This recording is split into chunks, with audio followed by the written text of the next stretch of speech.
নমস্কার বন্ধুরা, সবাইকে মিন্স ব্লগে স্বাগত জানিয়ে আজকে শুরু করছি একটি গ্রাম বাংলার অতি প্রাচীনতম রান্না। সেটা হচ্ছে ডাল দিয়ে পাঁচমিশুলি সবজির টক। তার জন্য আমার নিতে হবে প্রথমে মসুর ডাল ভিজিয়ে বেটে রেখেছি। মসুর ডালের বড়া তৈরি করব। এর সঙ্গে আমি দেব শুকনো লঙ্কার গুঁড়ো, তার সঙ্গে দিয়ে দেবো কিছু পরিমাণ কালো জিরে আর সরু করে কেটে রাখা পেঁয়াজ, দিয়ে দেব স্বাদ মতো লবণ।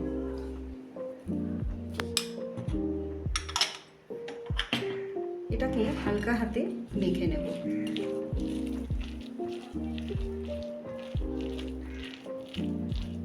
ঝালটা যে যার নিজের মতো বুঝে দিয়ে নেবেন।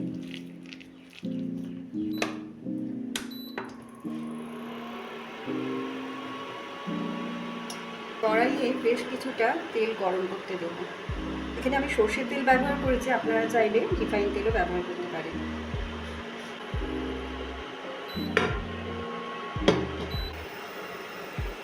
তেলটা গরম হয়ে গেছে, এবার আমি বড়াগুলো ছোট ছোট আকারে গড়ে নিয়ে দিয়ে দেবো।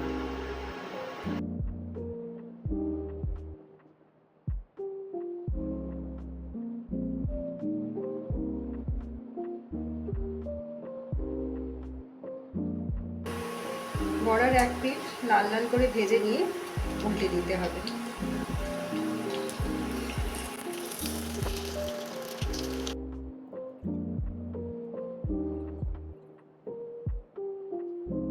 বড়াগুলো লাল লাল করে ভেজে নিয়েছি, এবার একটা একটা করে তুলে নেব।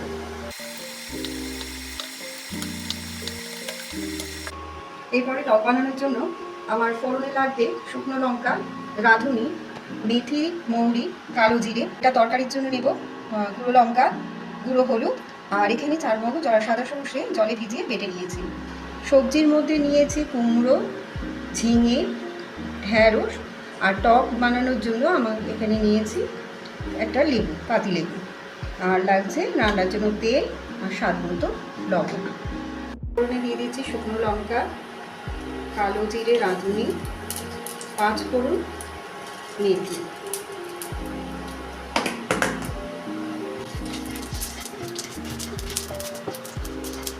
এর সঙ্গে আমি দিয়ে দেবো কেটে রাখা সবজি, কুমড়ো, ঝিঙে, ঢ্যাঁড়স, দেবো স্বাদ মতো লবণ। লবণটা একটু বেশিয়ে দেবো, যেহেতু লেবুর রস দেবো।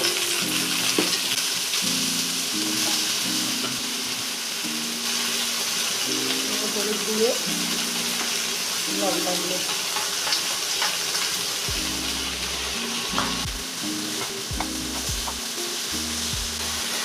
এবার আমি সর্ষে আর 4 মগজ বাটাটা জলে তুলে দেবো।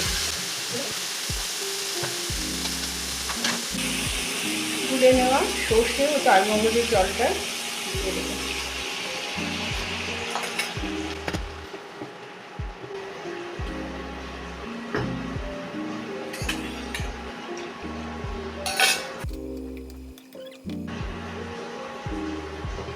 হালকা হাতে সেদ্ধ দিতে ঢাকা দিয়ে রেখে দিলাম। ঢাকনি খুলে পাতিলেবুর রসটা মিশিয়ে নেব।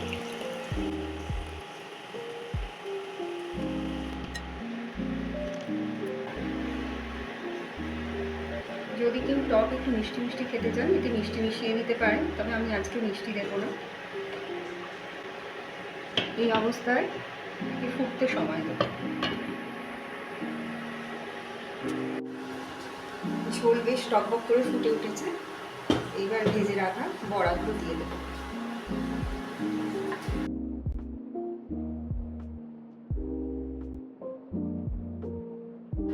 ঢাকনি খুলে দেখে নেব সেদ্ধ হয়েছে কিনা সবজিগুলো। সবজিগুলো ভালো করে সেদ্ধ হয়ে গেছে।